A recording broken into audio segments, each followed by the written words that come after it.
Am I the asshole to ask for my MIL's funeral to not be on my son's birthday? Edit. For more information. Edited edit. I'm going to try to remember and denote what I added in the first edit with XXX. I am not adding anything new. Sorry, I didn't know I should do that. 24 female. I'm writing this for my immediate family, specifically for my mom. I have a very large extended family on both sides. My dad has 10+ brothers and sisters. My mom comes from a family with 5 siblings, so she's no stranger to big families either. My grandmother recently died, she was 95. She has already been cremated. There was a core group of my aunts that were planning the funeral. After going through a few dates that were all rejected for various reasons, such as one sibling having a conflict, they picked a date and asked the siblings and in-laws if the date was okay. The thing is, the email they initially used for my dad, one of the siblings, was incorrect and they didn't contact my mom. We were not asked if that date was okay. By the time they heard from us, that evening, as soon as we heard that the date they picked was not okay for us, that it was my brother's birthday, they were very set on not changing it. A big part of this is that my other brother died almost 2 years ago. He was a few weeks shy of his 18th birthday and died from a rare virus. It was shocking and unexpected and traumatic. His death anniversary is coming up on the 6th. My surviving brother is turning 22, but this is only our second year without my youngest brother. For me personally, since I cannot celebrate any more birthdays for my youngest brother, every single event or day for me or my immediate family members is incredibly hard and important. We try to celebrate things because it's the only thing we can do and it's supposed to be a happy day. Christmas and other holidays are so difficult too. We already have an awful day when my youngest brother's birthday comes around. I personally don't want my surviving brother to have this association with our grandma's death and his birthday for the rest of his life. Not only are they asking my brother to go to his grandmother's funeral on his birthday, they are asking my dad to go to his mother's funeral on his surviving son's birthday.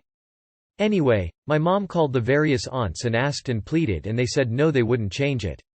When they told her that they looked for another date but decided not to change it because they had already put so much work in, she hung up on one of the sisters before she said anything mean or rude because she was so upset.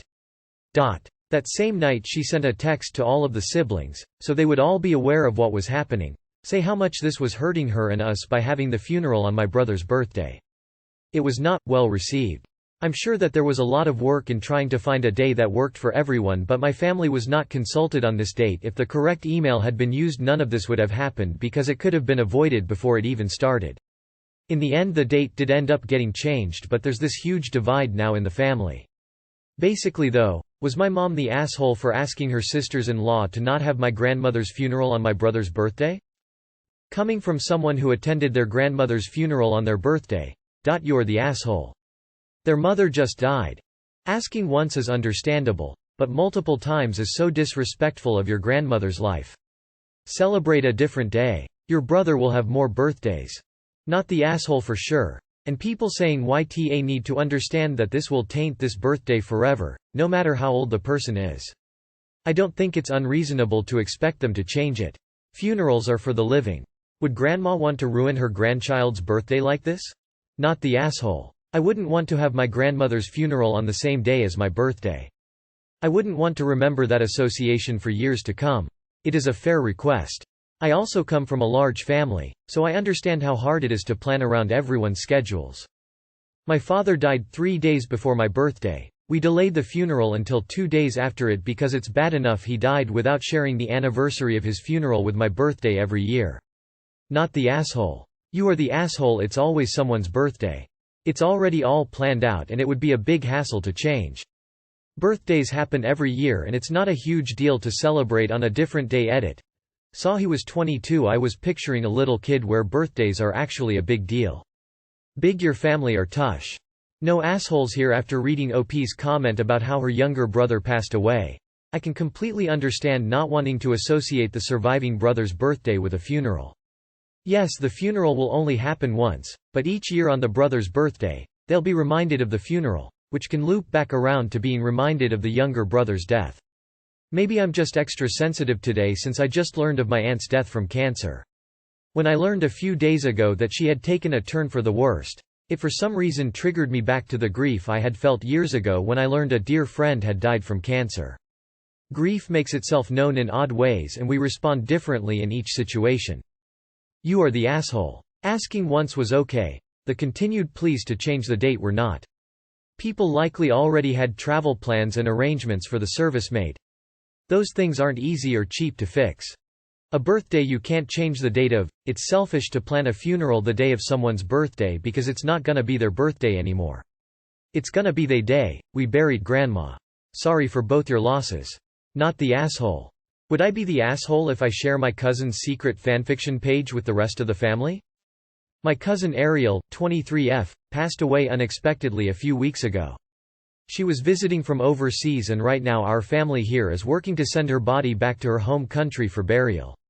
Everybody is shaken over this as the manner in which she died was both sudden and traumatic. I've been helping my parents by going through Ariel's things and arranging for her body to be cleared to be sent back. I was on her laptop the other day when I discovered that Ariel had never logged out of her social media accounts. So basically I have full access to her Facebook, Instagram, Tumblr, you get the picture. Before I tell you what I found on her Tumblr, I need to tell you what my cousin was like. Ariel was a hardcore tomboy. She loved to work out, ran several marathons, and had served in her country's military. She barely wore makeup, and I maybe saw her in a dress once or twice. She liked action, fantasy, and comedy movies. And she was kind of a jerk. She liked to make fun of me for liking Supernatural. She was visibly bored when our aunts talked bachelor gossip, and once said that shipping is for chumps. She was the least romantic person I know. My other cousins liken her to Rosa Diaz. So color me surprised when I found her secret fanfic account Tumblr. Not Supernatural. It turns out Ariel was still obsessed with Harry Potter. Or what looks to be Harry Potter-related stuff. I am not familiar with the characters she liked to post about. But a lot of the stuff on her blog, aside from her cosplay pics, which is how I figured out this was really her blog, Shipping Fics.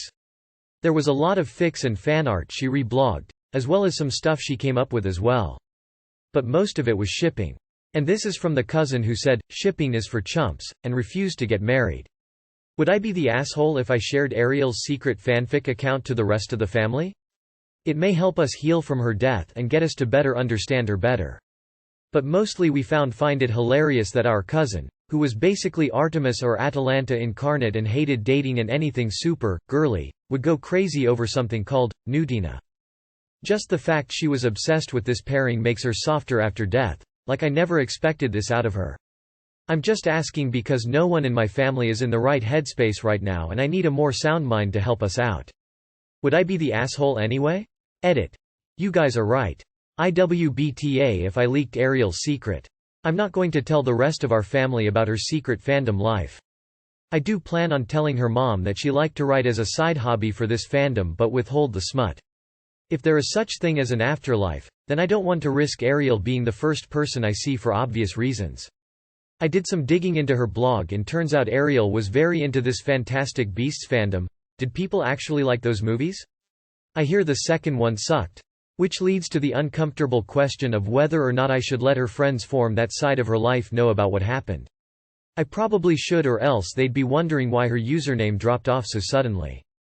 You are the asshole. If she wanted them to see it, she'd have shared it. Her death is not an excuse for you to have shits and giggles. You are the asshole. It sounds less like you want to soften everyone's grief and more that you just want an excuse to laugh at her.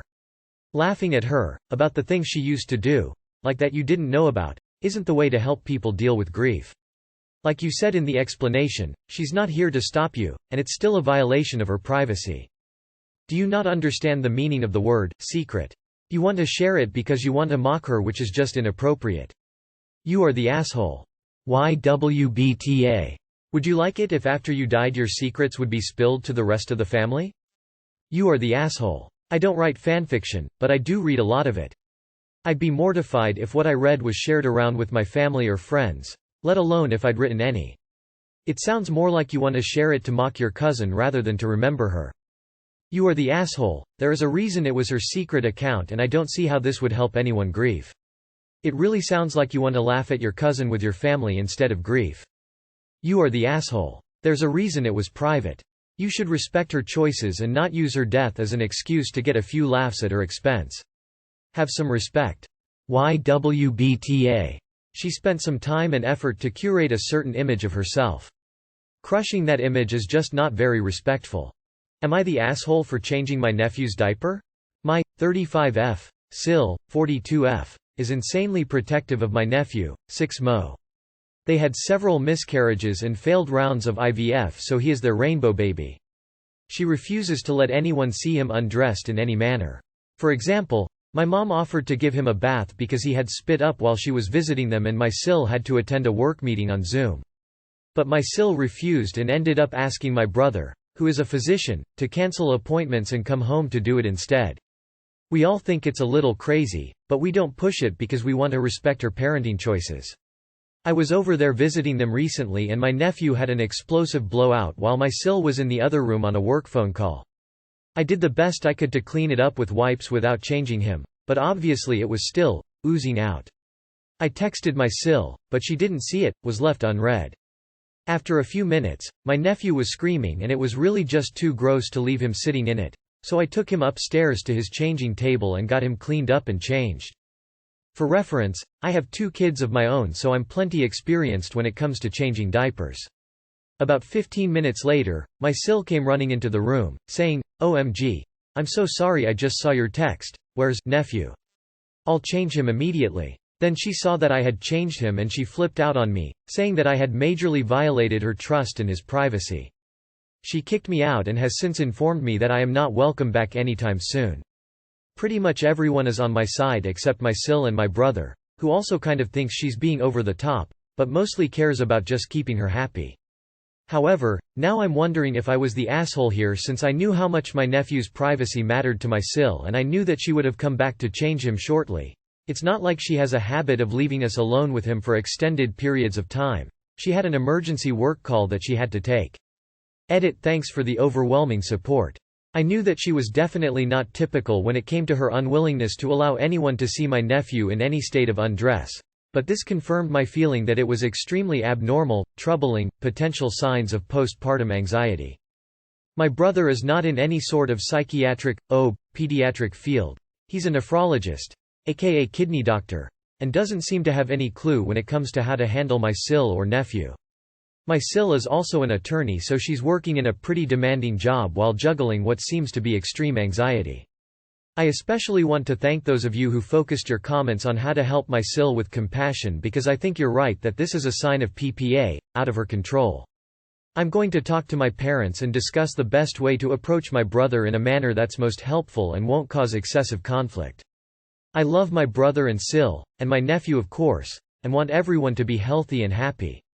Finally, for those of you who thought it was necessary to imply that my Sil was protecting her son from me, the potential predator, get your depraved minds out of the gutter. Not the asshole. If she wants that much control, then she had no business working in her office while leaving you alone with the baby. Your brother needs to take some ownership and control over this situation before bigger issues are created. And your Sil needs therapy. Offer an apology to Sil, even if you don't mean it. But do remind your physician brother that leaving a child in a disgusting diaper for more than a couple of minutes is a health and safety risk. Not the asshole. That's postpartum anxiety, PPA, and she needs help ASAP. People talk so much about postpartum depression, PPD, but don't really realize that PPA happens too. The obsessing over small things, the inability to allow others to care for baby, the excessive control, classic PPA. Edit. Thanks for the award, it's a first. Also, I see a lot of people bashing the husband for not recognizing it since he's a physician, but let's not forget that men also experience PPA, PPD. Not that he is, but it's something to consider if his concern is just keeping wife happy. He's not some outsider looking in, he's on this journey too, and all logic is out the window with postpartum stuff. We also don't know what kind of doctor he is, so we can't assume he has training to recognize PPA, PPD. Not the asshole. I was crazy paranoid about my child too, but it was from PPD, which she could be suffering from. It's absolutely not healthy to expect family to let an innocent child sit in a dirty diaper screaming and crying until mom or dad can get there. You didn't do anything wrong. Even though you disagree, you tried your hardest to wait. Even though it made you and baby uncomfortable. She needs to realize how much you respect her, that you honestly tried even though it's irrational. Not the asshole. I understand that your Sil is overprotective, but you can't leave a 6 Malio still in puddle of his own poo for 15 minutes or more. What if she had only seen the message an hour or more later? His hygiene trumps her overprotectiveness. Not the asshole. I'm 35 and I would sacrifice my privacy in a second if it meant I didn't have to sit, helplessly, in my own crap. Sil is letting concern for her baby's privacy trump his health and well-being. The whole thing is ridiculous. I remember those blowouts. They're gross and need to be dealt with ASAP. I wonder if there's any history of abuse in her past? I could totally understand the reaction if she herself or someone she was close to was abused by someone trustworthy. It could also be just as common as PPD, with anxiety being overwhelming. Either way, she needs help from therapy. Not the asshole. 20 minutes in a blowout diaper isn't something acceptable for the kid. Not the asshole. I usually say, parents set the boundaries for their own children. In this instance, you chose to change a baby's diaper so he wouldn't be sitting in an oozing smelly blowout. And that's totally okay. I understand her overprotective nature of him after all they went through to have them. But, in these circumstances, you didn't know if she'd be done in a minute or 20. Diaper rash doesn't care about privacy. And, privacy does not excuse negligence. Privacy for babies is, please do not post my child on your public social media. Negligence is, please don't change my child's diaper. We will wait until a parent can make it out there to do it, even though we trust you to watch our kid. Not the asshole. Her weird issue with his privacy should not force you to keep him in a nasty diaper for an undetermined length of time. You did attempt to respect her boundaries by texting her and waiting a minute. Not your fault she wasn't able to attend to it sooner. Am I the asshole? Screamed at friends to stop questioning my parentage. Am I the a-hole for telling my friends to STFU about my possible parentage? I, 35F. Transgender MTF, was having some medical tests done, and since my liver is having issues I wanted to cover all my bases. I am friends with a lot of the staff at my hospital of choice, so them doing me a solid and getting myself tested. My family supplied samples of DNA to test if anyone would be a match to give me part of their liver if needed. I am actively trying to do all I can to avoid this. But better safe than sorry. Now for the fun part. My doctor, whom I would take a bullet for, came in and sat me down. She said all of them but 2 are unable to match. And she showed me why. I have 0% match with my dad. Which means the potential matches with siblings and cousins is too low for a stable transplant if needed. Now, my doctor advised me to seek counseling before making accusations, and she wants to run the test again in case the 1 in a billion chance they fudged it up and got my results wrong. I spoke to some friends who all seem to agree that I should confront my folks. And they cite my strained past relations with parents and siblings as proof. But, seeing as I am 35 and my folks are in their late 60s, I just see it as needlessly cruel since I am grown up and removed from that part of my life. For context, screaming matches and accused favoritism were the normal in our house when I was involved. Arguments about anything and physical face-offs abounded. But we all matured, and while I live in another part of the country now, we maintain contact through the phone. My folks do care. Some of my friends got on my case, saying I need the truth from the source and that years from now it might eat me up inside. That I need to confront them and demand the truth with evidence of the DNA test results. I had enough last week and told them to STFU and let me live out the little slice of happy fantasy I have with the time my folks have left. I am by no means petite and quiet. I was raised in the South. Loud and large are the norm, and I am bigger than all of them. They started saying I am the a-hole because I've never had an argument with them before and I have never cussed at them for any reason, so why would I now? So, am I the a-hole? Edit.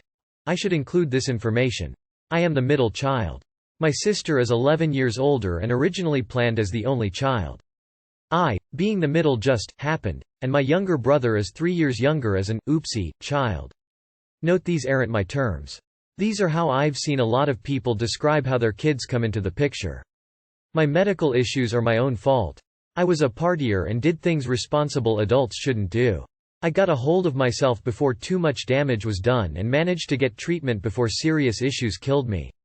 My liver took the brunt of it, and while it is healing slowly, it's still not pretty. My friend group is mostly LGBT, age range of 27–40. Male, female and non-binary. We all grew up in shitty homes. Some in foster care, others bad parents, and others like me with good parents but bad parenting that played favorites. There was screaming, threats of divorce and emotional abuse for all of us. Not the asshole. It's up for you whether or not you want to open that can of worms. What might be helpful is asking your mom discreetly what the deal is so that she might be able to point you in the right direction of your birth father. So your friends want you to fight with your parents to satisfy them? They can kindly mind their own business. Not the asshole. Your life, your parents, your business. If you hadn't asked them calmly to stop before exploding, a little bit the asshole but otherwise not the asshole at all. Assuming they're around your age, they are plenty old enough to know better than to pester somebody else into a confrontation. Not the asshole. Please let me repeat. Not the asshole. You are your own best advocate. You sound like you trust your doctor. You were advised on what sounds like a great course of action. Please look to that plan. Get retested, mistakes can happen. And get your ducks in a row first. I appreciate your concern for your parents' possible take on this, but you owe it to yourself to ensure you are ready for a possible negative outcome. As for your friends, this isn't their life. Every time they say you need to do this or that, you can just walk away. Good luck and I wish you the very best. Info. Had you asked them to stop bringing it up calmly first? Info. Are you sure you're understanding the tests your doctor is running? People don't need to be genetically related to you to donate part of their liver. It is only a blood type match and antibody match, nothing to do with genetics. Although if you had AB blood and both your parents were O blood, then that would be genetically impossible. Two complete strangers can be donor-recipient with each other. Not the asshole. The fact is, it's your choice to proceed with confrontation or not. By your other comments, it sounds like your core group was brought together by solace, and broken homes or bad backgrounds. It's quite likely they are projecting what their personal demons into the equation, not looking at your situation unbiased and truly listening to you. I suspect there is a great many of us who would like to sit our elderly parents down and get a few answers out of them why they treated us less favorably, but what is done is done. They're old and you can't rewrite chapters. Not the asshole. It's your life and your decision, and it affects no one but you. Your friends seem like they are projecting their own feelings onto you for them to think that you are in any way in awe. It's not like there aren't any number of DNA tracking services for you to address the issue privately and discreetly without your parents even knowing about it, if you feel the need to for medical reasons. Good luck with your health issues.